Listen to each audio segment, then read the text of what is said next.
السلام عليكم. من ئەسمە ساڵح قادرم.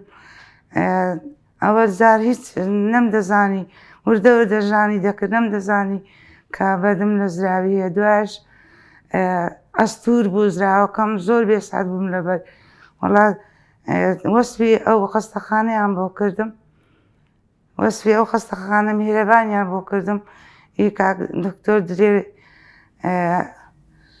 ئەمیش وەڵا هاتمە عیادی هاتمە کنەوی، گوتی بابە بەردەچی زۆرت هەیە هەتا نەڕۆیشتیە لێت لۆقەت عیلاجی لە خۆ بکە.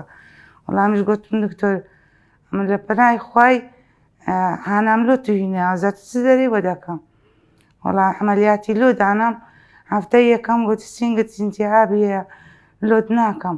یەکیت کە بە لەوانەیە لۆی کرد بامە بەخۆ نەهات بامەوە.